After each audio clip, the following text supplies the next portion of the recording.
As a 7-year-old boy living in the Arabian Peninsula, I was consistently told by my parents to always wear my shoes. And I understood why. I knew that shoes would protect my feet against the many threats to be found in the desert, such as snakes, scorpions, and thorns.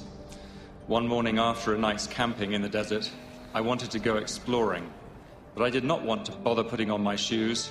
I rationalized that I was only going for a little wander, and I would stay close by the camp. I told myself that flip-flops were shoes, of a sort. And anyway, what could possibly happen? As I walked along the cool sand, in my flip-flops, I felt something like a thorn going into the arch of my foot. I looked down and saw, not a thorn, but a scorpion. The pain of the sting began to rise from my foot and up my leg.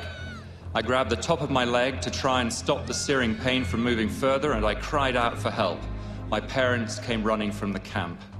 I sobbed while my parents loaded me into a car and set off across the desert towards the nearest hospital, which was over 2 hours away. The pain through my leg was excruciating, and for that entire journey, I assumed that I was dying. When I finally reached the hospital, the doctor was able to assure us that only small infants and the severely malnourished are threatened by the sting of that type of scorpion. He administered an anesthetic, which numbed my leg and took away any sensation of pain. Within 24 hours, I no longer had any effects from the sting of the scorpion, but I had learned a powerful lesson. I had known that when my parents told me to wear shoes, they did not mean flip-flops. But that morning in the desert, I disregarded what I knew to be right. I ignored what my parents had repeatedly taught me. I had been both lazy and a little rebellious, and I paid a price for it. Disregarding what we know to be right, whether through laziness or rebelliousness, always brings undesirable and spiritually damaging consequences.